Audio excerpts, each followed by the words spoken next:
So by now, I know a lot of you guys are familiar with your human design, especially your strategy and your authority. If you don't know your human design, I need you to catch up with me, okay? You have a type, all right? We all got a type. You're either a generator, generator, manifester, reflector, or projector. Now, there's another piece to this that I've been talking about. If you've been following me on Twitter, you know what I'm talking about, and that's motivation.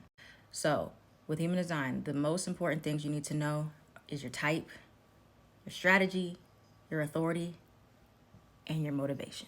Your motivation is literally what it sounds like. It is what drives you to take action. It is what you are motivated by in this world. It is what it calls out to you. It is the best way for you to use your strategy and authority. And when you're using it in alignment with your motivation, everything just falls into place. So let's talk about the 6 motivations. Also, you can find your motivation on this website, puregenerators.com, or on your human design chart. If you see in the top right arrow, there's like a number and it's correlated to one of the motivations, all right, one of the 6, okay? But we're gonna go in order.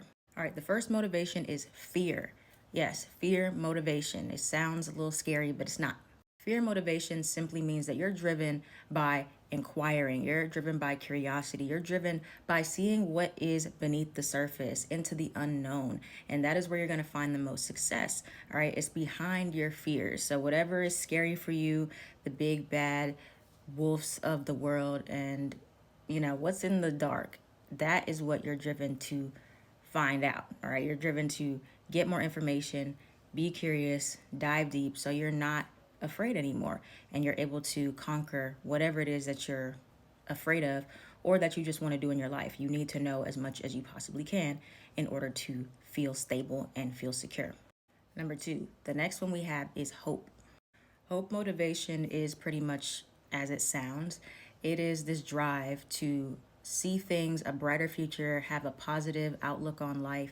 You are motivated by what is successful for you, what you see in the world as this is what I want to happen for myself, or this is a bright future that I can envision for myself or my kids or whoever is around me. You are driven by the positive outcomes. You're driven by seeing something for yourself that is going to turn out amazing. It's like you just know that things are going to work out for you and you don't have to worry too much about how. You're driven by knowing that as long as I can have a positive outlook or I can remain positive as possible, while being still realistic, then I can have the outcome that I'm hoping for. Number 3 is desire. Desire motivation is probably the main one that everybody seems like they have. Like, we are driven by our desires. It's what it sounds like. You're driven by your desire to obtain something, whether that's marriage, kids, a successful business. You are driven to take action and plan out how you want to get those desires in your life. And you are driven by whatever goal you have in mind. I'm going to get that by any means necessary. And that is how you navigate through your world. And it can seem a little selfish or self-centered, but that's how you're meant to approach life, is through having desires, not just being like go with the flow. Number 4 is need. If you have need motivation, you are driven by your need to figure out what is necessary for you in the moment, right now. What do you need? What do those around you need? What is the very necessary steps that you need to take, whether that's in business, in your relationships, in your life? How can you simplify and just focus on what is needed right now?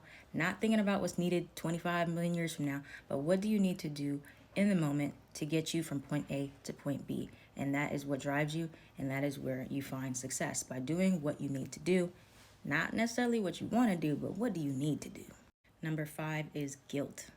Guilt motivation, it's not as literal as it sounds.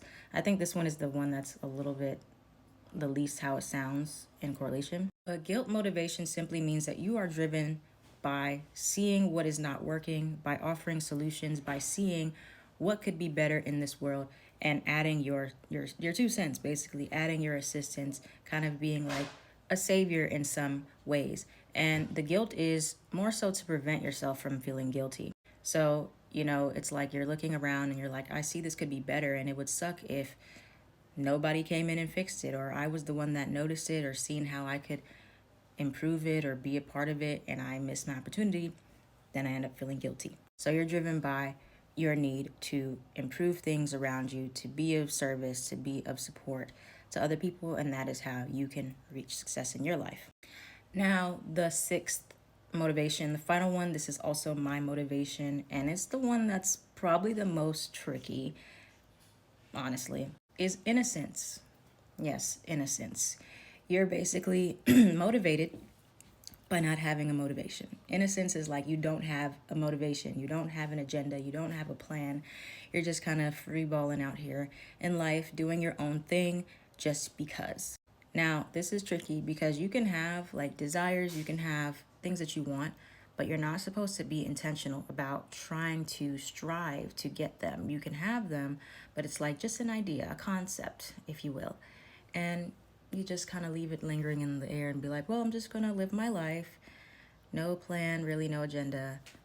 Have fun, exist innocently without preconceived judgments about how things are going to happen, why they shouldn't happen, and just observe, be an example, not a leader.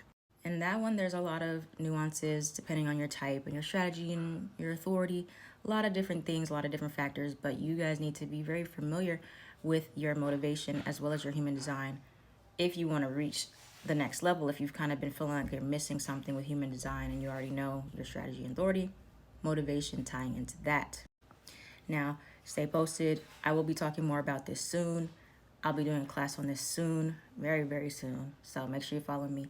But if you have questions, leave them in the comments and I'll get back to them. But motivation, very important.